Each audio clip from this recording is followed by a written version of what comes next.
we'll get started. So thank you so much for joining us today for today's Lunch and Learn series.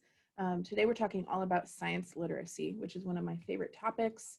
It's a very big picture type of topic.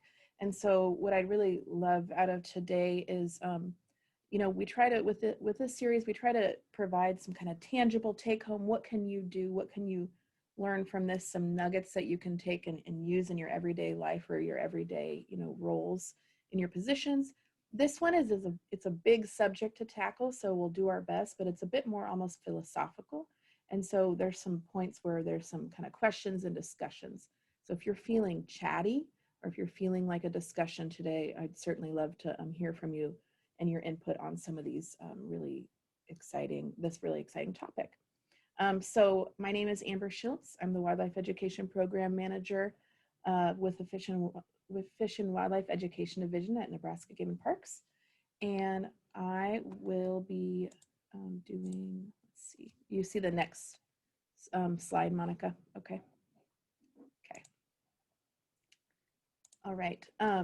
So I'm doing the Lunch and Learn series here for Nebraska Game and Parks. It's just a monthly professional development webinar series. And I'm just presenting on I think they're exciting, science and education topics that are applicable to anybody working within our agency, no matter what the division. So we've covered some really exciting ground so far this year.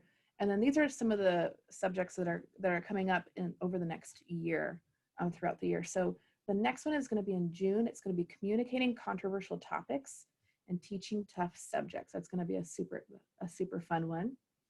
And then July, we're going to be talking about creating engaging virtual programs. That might sound a little silly, as we're kind of transitioning to getting back into in-person programming and seeing people again, but virtual programs are not going away. That's something that we're seeing a lot here at the Fish and Wildlife Education Division.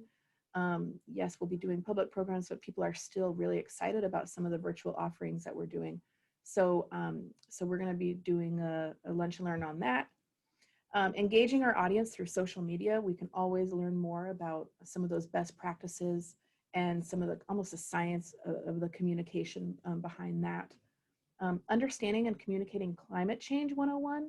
I'm really looking forward to that one. We're going to have Dr. Harwood, he's a climate scientist from UNL, present on that. He's a fantastic science communicator as well. And so I'm excited to learn more about that subject, specifically how it's affecting Nebraska, and to empower us with that knowledge so we can be better at communicating that. Community Science 101 will be in October. And so I'm excited about that subject as well, to learn more about what's going on in Nebraska and how we can participate.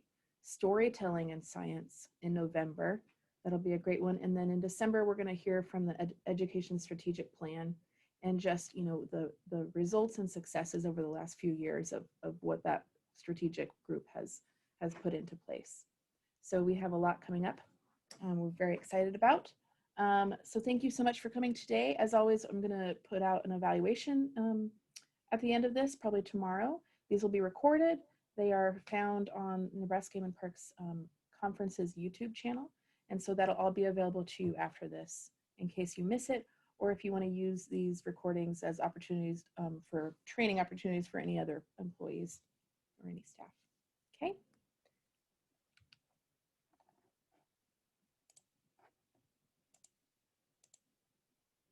All right. So the next one. All right. So what are we talking about today? We're talking about science literacy. And so a little bit of background of what we're going to be diving into today. First, we're going to just chat about what is science in general. That I feel like that has many different definitions depending on who you ask or what kind of science field someone might be in, or if they're in a science field at all. So we're going to look at that a little bit. What is science literacy? What does that actually mean? Why is it important? Some different things, some different strategies of increasing scientific literacy, and as always, just some reflection and questions at the end. And as we go about, remember, I always encourage, if you have questions or if you have comments, definitely you're welcome to chat, open up your video and your audio and partake, or you can enter your question in the chat as well. Okay. So what is science? Like I said, there can be so many different definitions of science. And here's some of the definitions that I really that I thought were pretty good and kind of all encompassing. It's a collective human exercise in understanding our universe and finding truth. That's like a big overall huge picture definition of science. I really like this one. It talks about how it's more of a self-correcting process. It accounts for that human fallibility of noticing observations and testing hypotheses, retesting results and data until similar patterns and findings lead to the beginning of emerging truths. Something that is really interesting about that definition, actually just last night, Monica and I'm so sorry I did not introduce the co-host today, Monica McCubry. She's our wildlife education specialist in our division here as well, so she's helping me today. But Monica and I put on a Nebraska Nature Nerd Night we just started. And last night we did one all about birds. And last night we both learned the really interesting fact that actually about, if you think about birds and you think about what birds are singing, most of us think that it's mainly just the male birds that are singing all the time, right? It's kind of what we're primed to think. But in fact, actually about 70% of songbirds, 70% of all songbirds, both females and males will sing. And the reason that we're just now discovering that is because early on, this came all out in our Nebraska Nature Nerd Night last night. It was really fun. But early on, when in the beginning fields of ornithology, many of those early scientists were males, were white males. And so they were primed to think, you know, like the males were driving all these, the songs and all these things. They were thinking like humans almost and putting that onto their studies. And it's not until recently, relatively recently, when we're getting more female scientists, more female ornithologists into the field, that we have stopped and realized and noticed that female birds are actually also singing. There's way more than we thought. And so it's an interesting anecdote that we learned last night, but it goes to the point of this science of being a self-correcting process. It does account for that human fallibility, because, you know, just one human or just even like that time period, you know, there could be some bias, or there could be, you know, trying to find the truth. It might not be the most accurate, but over time, science as a whole, in the way that we try to understand the truth, it corrects for that. And so the continuation of the scientific process is really important. Hey, Amber. Yes. Really quick, could you just make me a co-host so that I can let some people in? So sorry. Oh, good job. Yeah, good idea. Should have done that. There you go. Okay. And then that last definition: although science has produced many knowns and uncovered universal laws of natures and truths, it's more than a body of knowledge. And so, you know, sometimes if you were to ask people, you know, what's your definition of science? You know, they might think it's just facts, but really it's more than that. It's bigger than that. It's a process. It's a way of thinking. I'll pause for sure right now, though, if I miss something, or if you have a favorite thing about science, or if you have like a definition in your mind, feel free to share it in the chat of what you feel science is, or how you would define science, if anyone is brave enough to share, or nerdy enough. Amber, I'll share something. This is Sean. Okay. I really like your definition of a self-correcting process, because, you know, eventually science is going to get some things wrong. Right. And it's really great that as a whole, you know, when something is published in the literature, you know, it gets to be checked and reviewed and over time. And it may not be right away that we understand that something was wrong, but, you know, 10, 15, 50 years down the road, like, that's the great part, is that we learn more and more and correct it as needed. Absolutely. Yes. Very good. Thank you very much. Yeah, it's bigger than one human, and one, or even like you said, like time period, you know. So very good. Thanks for that. So we all probably learned that scientific method in school. And it's that very linear, you know, it's almost like I really like this recipe you follow, the scientific method. You ask the question, you get the hypothesis, perform the experiment, collect the data, you draw your conclusions, bake until thoroughly cooked, and then a little additional observations, and then done. That's your science. And of course, you know, it's a lot of what we learn in school, and it's part of it for sure, but it's a bit too simple. It's not that linear. And maybe that's some of why sometimes we struggle with that scientific literacy of what science really is. You know, maybe that's why it's maybe oversimplified a bit, because it's more complex than that. And the complexity adds to like the overall knowledge that science provides for us, and the overall like checking for that fallibility and checking for that errors. Because instead of that linear process, it's more of an iterative process. As you can see, this is, I really like this replica a lot more. It's just that circular process, and kind of like what you just said, Sean, you know, even if you come to a conclusion, that in the scientific process is going to be retested and retested until emerging truths start to, or patterns start to be seen. And so I think that's really important to understand that as a baseline of that process. So really how it works is, you know, one researcher might come up with a result, and that's not a truth just yet, right? Someone else needs to verify it, or sometimes it's like almost a competition. Like, I don't think that's true. I want to prove you wrong. And so maybe they go to prove them wrong, or they go to prove them right. And depending on what they get, they start to see these patterns. And if they get the same result, and then what if someone on the other side of the world gets even a similar result there, then you start seeing these patterns and then this emerging truth. And that's how science works. It works in that kind of community process, and it's constantly being checked and reworked and re-looked at. And that's really important to understand about it. It's less of that linear and more of this circular process. This is one of my favorite quotes: "Science is more than a body of knowledge. It's a way of thinking, a way of skeptically interrogating the universe with a fine understanding of human fallibility." And that is really important to remember, that human fallibility part. I think it's just really understanding like how little we know, even though that's a scary thought, that making sure we're staying humble about it allows us to understand more and even learn more about the universe through the scientific process. So what is scientific literacy?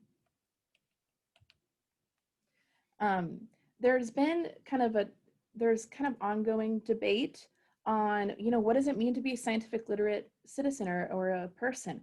Is it more that you have a person who has a baseline understanding of some universal laws and scientific facts and that content and principles? Or is it, do they really understand the scientific process that we mentioned? And they're leaning more towards, you know, if they can understand that process, you know, those facts might change. You know, as we learn more in 100 or 200 years, some of the things that we feel like we know now, they might change. You know, we might discover new things, or we might discover that we were wrong as we learn new information. But if we have a good understanding of how that process works, that's probably the most important, and that critical thinking and that skeptical thinking. It's also handy to have a decent understanding of some content and principles too. And so, although there is a debate between those two things, it's nice that I feel like the definition of scientific literacy has a bit of a combination of both. Within our division, our education strategy, we certainly address both of those principles. We look at that content. You know, we make sure we strategically design our programs, our outreach, our experiences. We do want to increase knowledge of our participants, whether they're young, old. We want to increase people's knowledge of Nebraska's natural resource and scientific concepts that are happening in Nebraska. But we also want to inspire, and we want to engage people, young and old, through that scientific process. We want to get them excited about it. We often do that through inquiry learning. You know, it's like an invitation, and we get them excited to explore.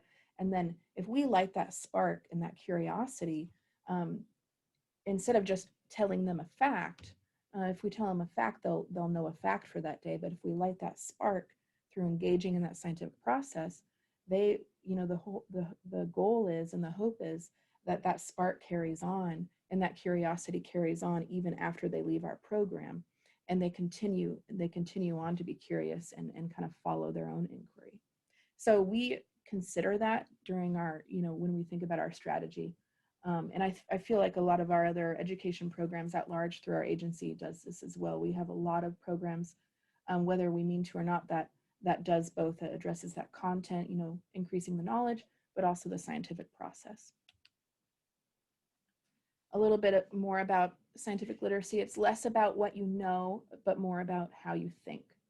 And so really it's being able to ask those questions, to question things, to be skeptical, just being able to take in information critically, not just believing everything that we hear just because someone told us, which is kind of hard to be able to teach kids. I know I'm struggling with that because I have a 4-year-old right now, and so I want to try to teach him that, but it would probably be much easier for me to be able to say, because I told you so. Man, that would be easier. But I also want to make sure that I'm raising someone who can think critically and be a little bit skeptical, so that, that's a nice line to walk as a parent for sure. But I do want to make sure that he's thinking critically and questioning things. And it's really important. And so one thing thinking about this quote too, or this kind of fact, really helped me wrap my brain around what it means to be scientifically literate. It's more, you're looking to the world and you're taking in information, and then you're allowing that information to help you draw a conclusion, rather than you're starting with a conclusion in your mind, or you're starting with something and then you're looking to the world to support that conclusion. And so that's kind of the difference in at least the way of thinking, to be scientifically literate. And so something with scientific literacy is, we have to talk about that confirmation bias kind of versus that curiosity. Confirmation bias is a natural tendency. Every human has it. And it's just something that, it's kind of like what I just said. We seek out information that validates our beliefs, that validates our feelings. And a lot of times, because we put our identity onto our beliefs or our feelings, or the things that we enjoy or the things that we like. And so we look to the world to keep validating that, and we look for evidence that supports that belief. And so that's just something to be aware of. And we all have it. I have confirmation bias. For example, that my son is probably the cutest 4-year-old boy in Nebraska. I mean, that's easy. I can say that, right now. But we all have that. And so just to be aware of that, especially when I was watching an interview of a scientist once, and he said something like, it was really cool the way he said it. He said, when I find myself, when I'm listening to someone talk about something that I'm actually really excited about and I care a lot about, I actually try consciously to be even more skeptical about what they're saying, because I know that my human emotions and my confirmation bias, I'm probably going to lean into what they're saying because I get so excited about it. So he actually consciously is aware of it, and he turns that skepticism up even more, which I think is really, really neat. Confirmation bias versus curiosity. Having that curiosity, your ability to ask those questions with an open mind, with that sense of curiosity about things that you don't know, just being open to wanting to understand more. And children are born curious. They're, as soon as we're born, we're seeking information about the world, and we're trying to get that sensory input. So the challenge is keeping that curiosity for kiddos through school and through adulthood and through their life.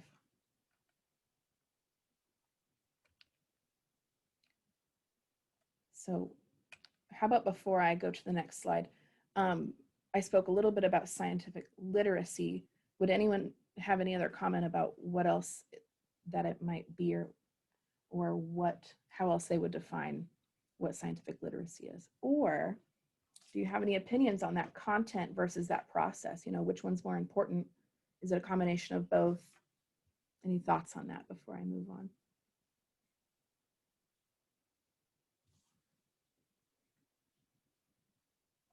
Okay. All right. So why is science literacy important?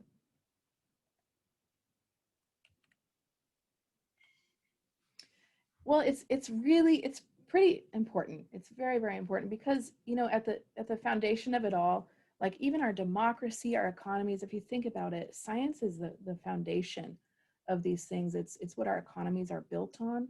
Science and technology, it's the foundation of our democracy. If we understand science, we can be more literate voters.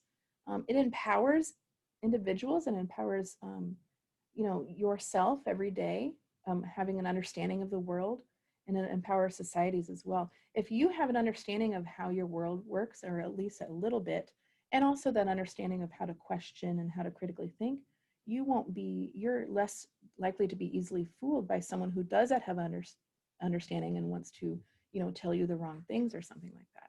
It also allows people to participate in creating our future. You know, the future is science and technology. And so if you are kind of taking a back seat on that mentally, and you have, you're not as literate, and you're not as understanding of that process, and even some of that content, you're not there helping to create that future, essentially, for humanity. So it's really important. So I had this quote earlier: science is more than a body of knowledge. It's a way of thinking, a way of skeptically interrogating the universe with a fine understanding of human fallibility. That was just part of the quote. The rest of the quote is really important, but it shows that importance of science literacy. He goes on to say, if we're not able to ask skeptical questions, to interrogate those who tell us that something is true, to be skeptical of those in authority, then we're up for grabs for the next charlatan or political or religious or who comes ambling along.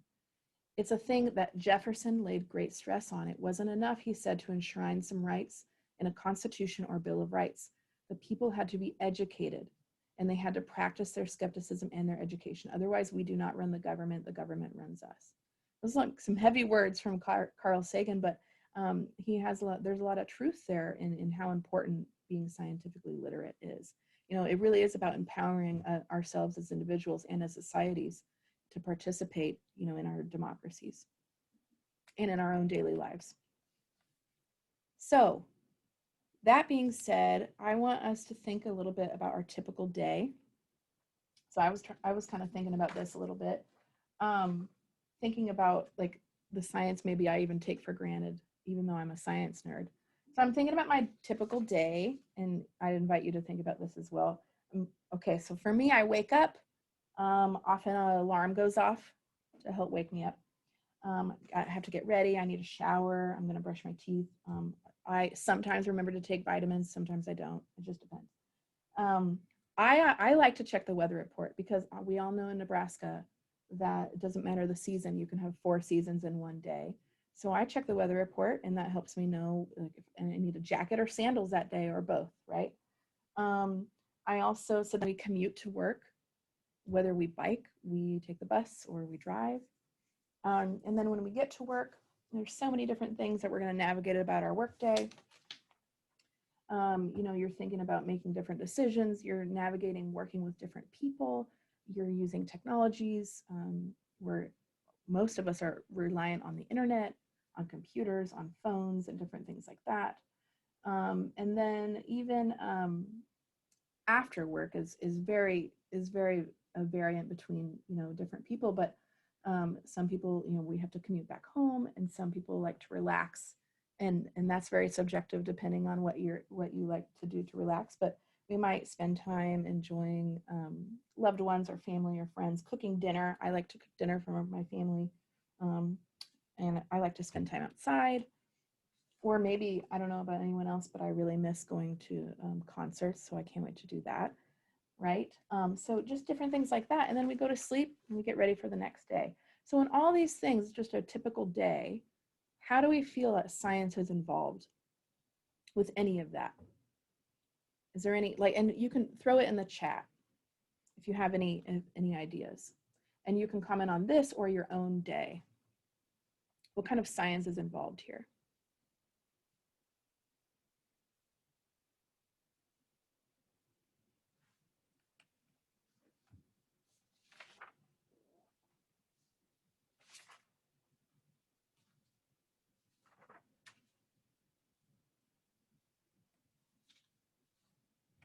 Okay, So this is what I kind of came up with as I was thinking about this.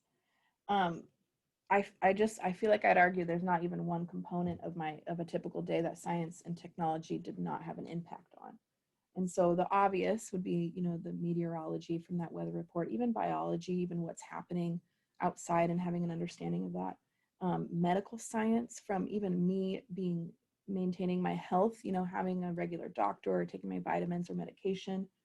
The agriculture and the food science behind how I had breakfast or lunch, or how I cooked my meals for my family.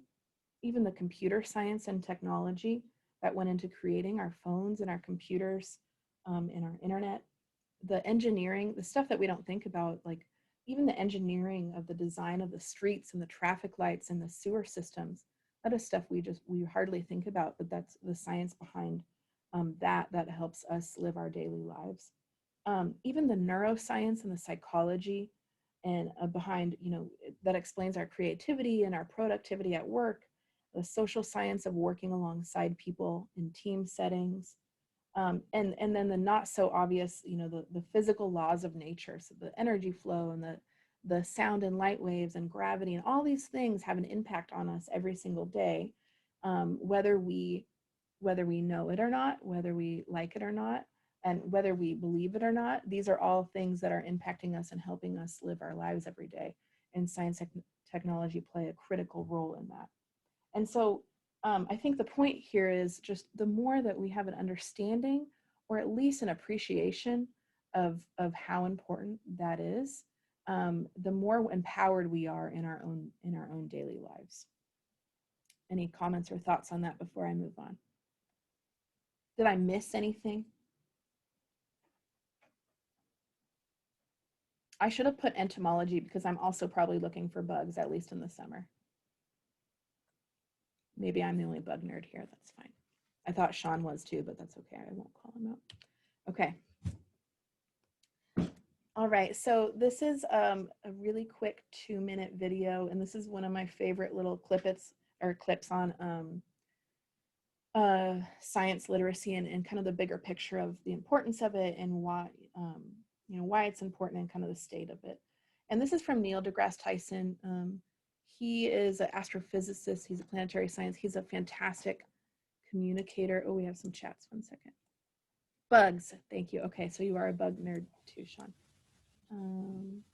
Insects. Yes.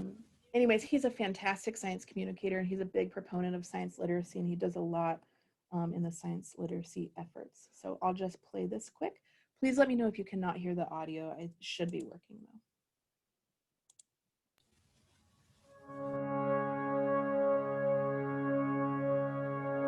When I think of science, I think of a truly human activity. Something fundamental to our DNA. Something that drives curiosity. When you're a kid, you're born a scientist. What does a scientist do? We look up and say, I wonder what that is. Let me go find out. Let me poke it. Let me turn it around. This is what kids do. Kids that can barely walk, what are they doing? They're turning over rocks. They're plucking petals off a rose. They're exploring their environment through experimentation. That's what we do as human beings. So what do? We prevent that. We prevent these depths of curiosity from revealing themselves, even within our own residences. We spend a year teaching our kids to walk and talk, and the rest of their lives telling them to shut up and sit down. What kind of environment is that? The goal here is not to make everybody a scientist. That's not the goal. What a boring world that would be. You want artists, you want musicians, you want novelists, poets. You want the rest of this. What matters is whether they're scientifically literate and maintain that literacy and that curiosity throughout their lives, no matter what becomes their profession. People think science literacy is being able to recite facts, and it's not that. It's a part of it, but it's not the main part of it. The main part is, how do you look at the world? What does the world look like through your lens? If you're scientifically literate, the world looks very different to you. It's not just a lot of mysterious things happening. There's a lot we understand out there, and that understanding empowers you to first not be taken advantage of by others who do understand it. And second, there are issues that confront society that have science as their foundation. You can't look at science and math as some separate subject. It's fundamental to what it is to be alive because it's all around us. And it influences your health, your safety, how you're going to have to vote, what issues are before you politically.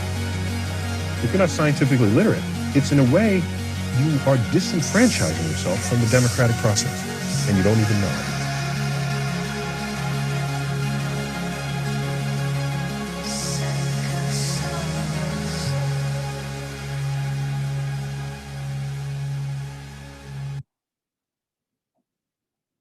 So I think he does a really good job of kind of painting that big picture of, why it's important, not just to society as a whole, but also to each individual on.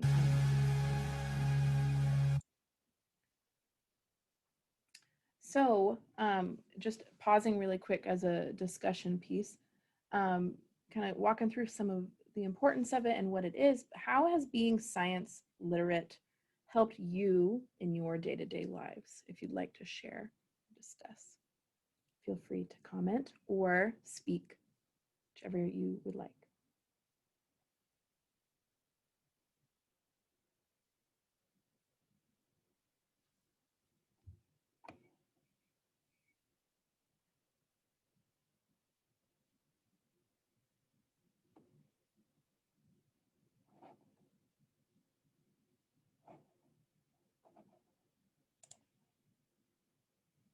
Okay.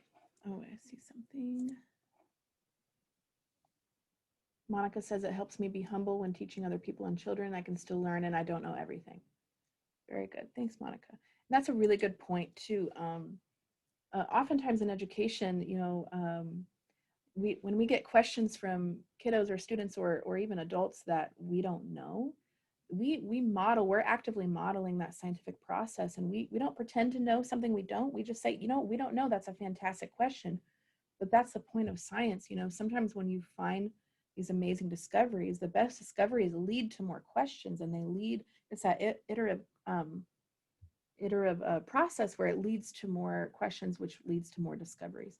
Sean says it helps him decode sensationalized science headlines. Awesome. That's very good. So that's you using that critical thinking skills and kind of pausing, maybe instead of reacting to everything that we're just seeing. We're living in the information age. We're overrun with information now, but instead of reacting to everything and taking it as truth, pausing, using that critical thinking skills, and really kind of trying to understand what might be true or not, being a little bit skeptical. Awesome. Thank you for the feedback. Okay, so increasing scientific literacy. So that's the big task, right? Just a tiny little goal. So how can we increase society's scientific literacy? Well, there's lots of different ways, and there's many different points along the spectrum of ways that we can increase people's scientific literacy, and it happens all along people's lives. Early childhood obviously is a really critical time to help develop that. But as you heard from some of the definitions I shared, and even something that Neil said in that video, is that we don't have to construct a whole kind of framework to make sure babies and young toddlers and young kids are curious or excited about science or excited because they're born like that. It's a natural human tendency to be, curious about our world and wanting to understand it. And I think so the best advice or the best kind of thought on this is just making sure that we're constructing or we're creating experiences or educational programs or whatnot to just almost get out of the way for that process to happen. So a lot of that is going to happen in parenting. That's not something like necessarily we have control over. We have our fingers in as an agency, but that's just where this happens. But maybe providing, resources for families like outdoor nature clubs and things like that. Community support. So those community centers or even like museums and things like that offer really great opportunities for that early childhood window. And then early childhood formal education. So it's really important to have that quality childhood education that stresses, letting children learn through playing and inquiry learning and all those things, and leaning on that curiosity. And then student education, as a person gets older, both at formal education and non-formal education opportunities. As an agency and as our division, we create programs and resources and materials for both formal education. So we work a lot with K through 12 schools across Nebraska, but we also provide those non-formal education opportunities also to get people excited and curious, like I said, light that spark about what we have in the state of Nebraska for natural resources. Lifelong learning too. So many of us think when we think about scientific literacy, we focus so much on just kids, and that's absolutely important. You know, we want to kind of get that hook. We want to light that spark for them. But, you know, the learning doesn't stop once you graduate high school or even college. We can reach people all along the age of, no matter where they are in their life. Humans are always going to be seeking, you know, learning opportunities. So think about like science museums and nature centers and different institutions and organizations that work with, you know, even adult learners. Even the programming that we think about, we think strategically about, are we hitting all the different audiences and reaching everybody to continue to increase scientific literacy even among adults. And then effective science communication, and this is pretty broad, but just science communication is becoming more and more of a bigger field and really talked about as being a critical strategy in increasing scientific literacy. And what science communication means is, you know, it's making science accessible. It's not using that, I guess I'll go to the next slide. It's not, you know, like science is happening only in universities or academia, and then we're just keeping it here, and we're only using jargon, and we're only using these big words, and, you know, it's like we're just only sharing these results with other scientists. Science communication is making sure that we're taking these results and we're taking what we're understanding about the world and the new things we're discovering, we're making it accessible to absolutely everybody that we can. So we're making it relatable to people, less jargon. We're making sure we're not gatekeeping. You know, we're inviting others to participate in the process. We're making it transparent. Again, it's that emphasizing the process over the facts. It's emphasizing the more like meet people where they are, and less I'm a scientist and this is how it is and this is why, just believe me because I'm a scientist. That kind of old school thinking.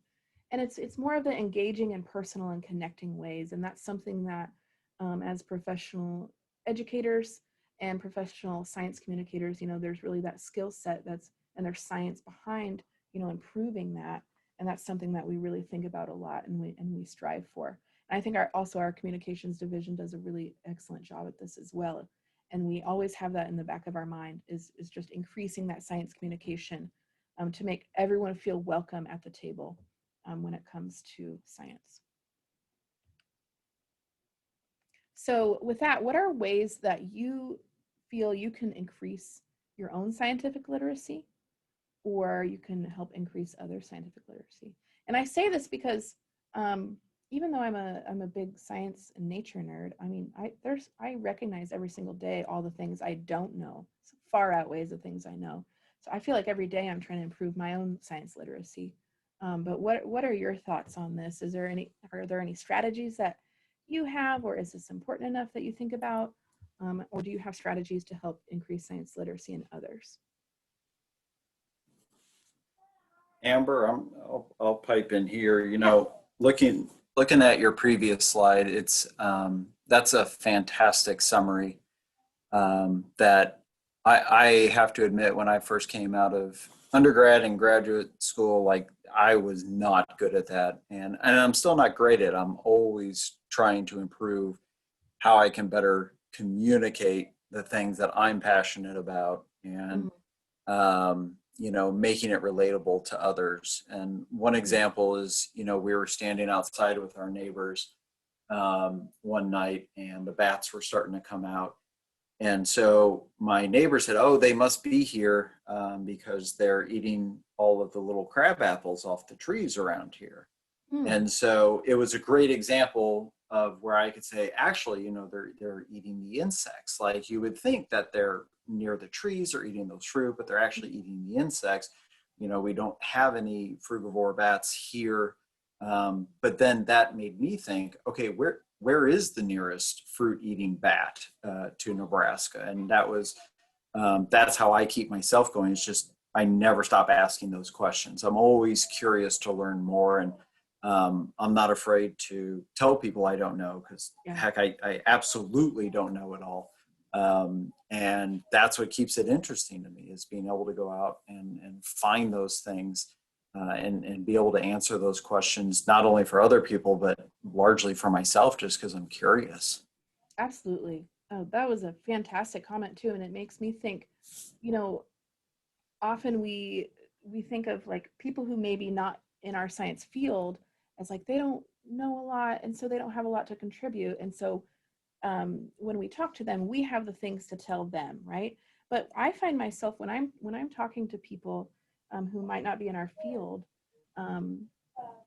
because they are coming from a place where they are not as familiar with the subject as myself, they ask the most amazing questions, and they literally make me think about even my own field, like wildlife science, things like that, in ways that I have not thought about before, because they are coming from you know, less knowledge than myself. And I think there's so much there's so much value in that. You know, if we, like you said, you know, it sounds like you're making sure like you're staying humble in that. So if we stay humble, even if we're knowledgeable on a subject, and hearing other people's questions who might not know as much, it's like even yourself, you got curious and you know, continued your own learning. So that's a really great example. Thank you very much. Let's see, we also have Jane mentioned keep reading and keep learning. Absolutely. Jane, maybe this might be a silly, nerdy exception, but I like wake myself up in the morning by just reading science news. That's what I like to do. Coffee and science news, and then I can be up. So I try to do that. And then Glenda says, first of all, by paying attention, continue to keep learning, reading things from diverse perspectives. That's a really good point, Glenda. Thanks for mentioning that.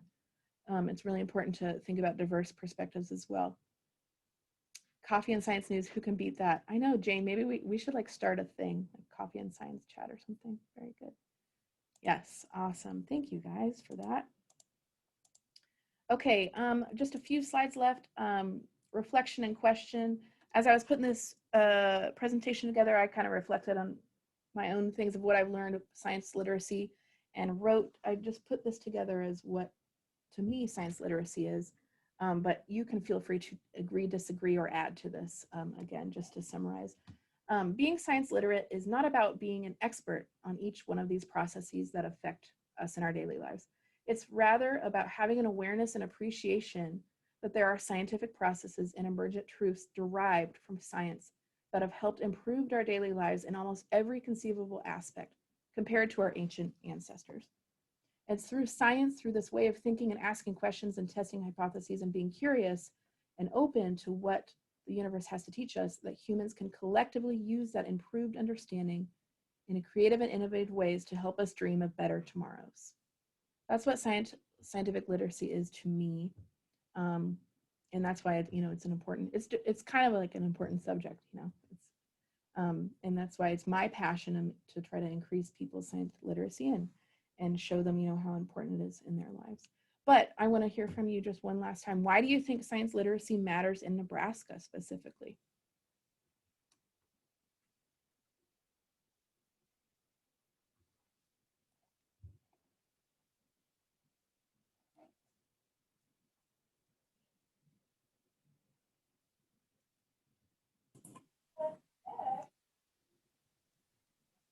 To me, I think it matters because if you want to move well, I don't want to necessarily say agenda, but if you want to do what you do, mm-hmm. and you want to have the backing of people and the passion of people, they have to understand what you're doing.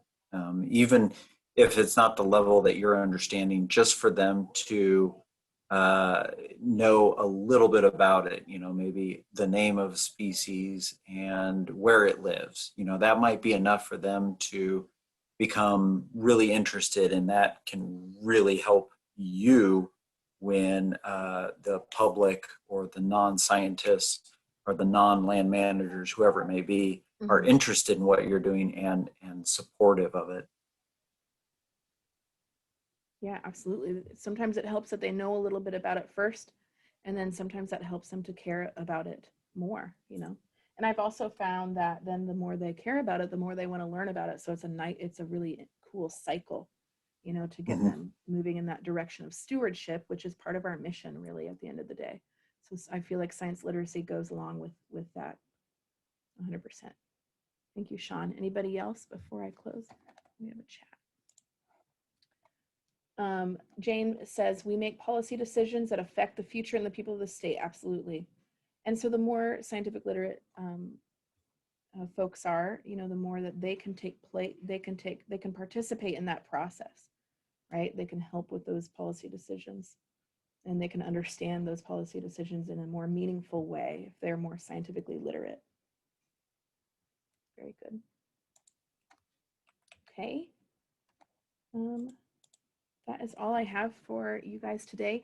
Thank you so much for showing up today. I apologize that it was a week late because of technical difficulties, but I'm looking forward to next month's Lunch and Learn series, and I'll be sending out an evaluation and more resources after this. Have a fantastic day, and I'll see you next time. Thank you.